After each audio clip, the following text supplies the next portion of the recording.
के छोड़ के कहाँ चल गई माई।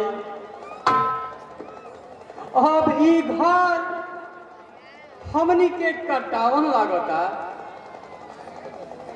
अब हमार जिंदगी पहाड़ बन गई माई।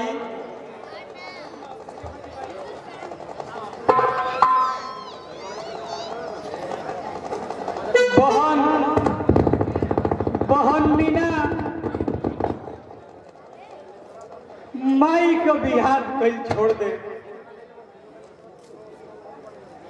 हम अब ही जियतानी, तोरा के कोनो दुख ना होके दे। माई उतने दिन खातिर रहे जब आज तोर भाई तोरा सामने खड़ा बा। भैया माई के ममता भोर नहीं थे हो। लहर दिल में ऐसा उठाता कि आंख के आंसू बूंद बन के टपक जाता। निर्दयी भगवान हमनी के मौत कहाँ रखले बड़न।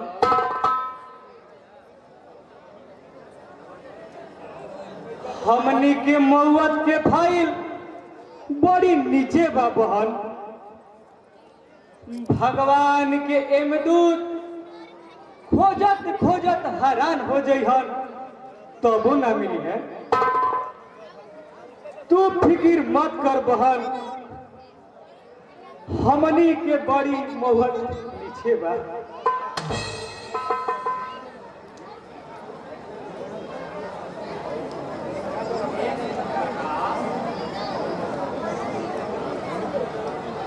प्रणाम सर। आई मास्टर साहेब। सुने हाँ कि तहार माई मर गई, इहे सुन के चल आई है। और समाचार सुनावा। सब ठीक बा मास्टर साहेब। माई तो हमार चलिए गईली, यह दुनिया के बड़ी दूर चल गईली।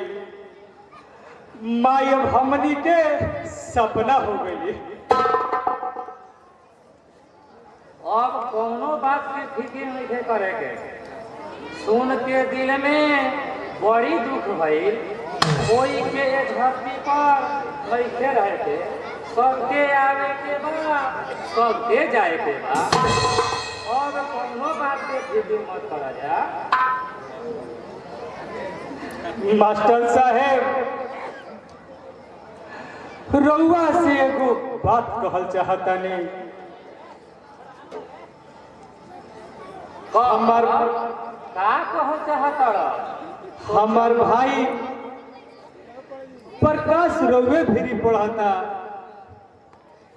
ए अभागा पर ध्यान दी। सूरज तू काहे फिक्र करता? हमार ख्याल ओकरा पर बराबर रहेला। तहार एको पैसा खर्चा ना हो। हमारा नु पढ़ावे के बा। रउआ हमार भगवान बनी, भगवान बनी। इने की हमरा से रउ कबू न दियाई।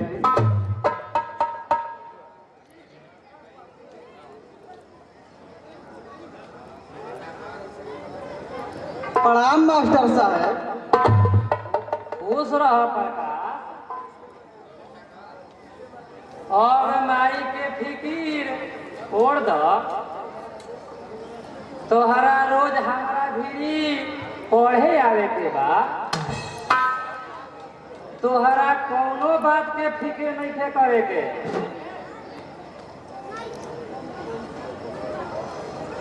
अब हम कैसे पढ़ब मास्टर साहेब? पैसा आ खाए के सब मजबूरी हो गई। भैया पेट खर्चा चल है कि हमरा के पढ़े के पैसा दिए, बहिन एगो बियाह करे लायक हो गई। पढ़ाई के खर्चा हम देम, हमारा न पढ़ावे के बा, सब काम हो जाई। तू कौनो बात के फिक्र मत कर, तू रोज हमारा गिरी पढ़े आवा। भैया के फिक्र से देह सुखा गई। आज ले साधारण टूटल जूता उनका गोड़ में ना देखने, फाटल गंजी छोड़ के कुर्ता नसीब में ना भई। अभी हमनी के दिन कैसे पार लगी मास्टर साहेब? हम बानी नु, समय पर सब काम हो जाई।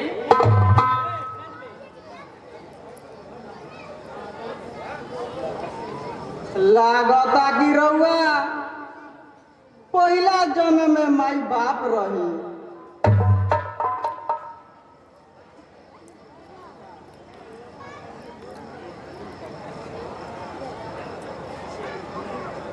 मास्टर साहेब बड़ी दयालु आदमी बानी,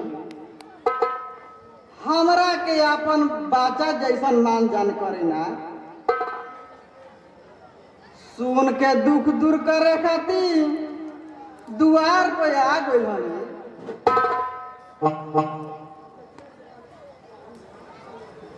तो तू का जाना तेरा प्रकाश कि सब केहू हर देवे ह।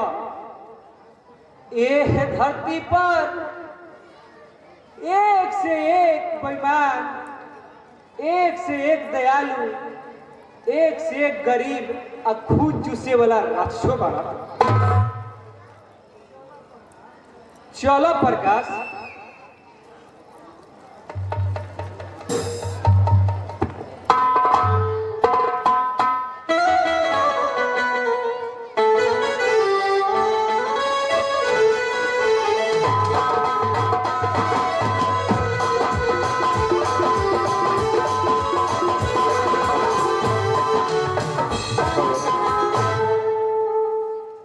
गुरला के पाठ पर खुश होकर गौतम भी, जो कि चंदवा निवासी हैं, उन्होंने 101 रुपए का पुरस्कार दिया है। कमेटी उनका हार्दिक अभिनंदन करती है। धन्यवाद।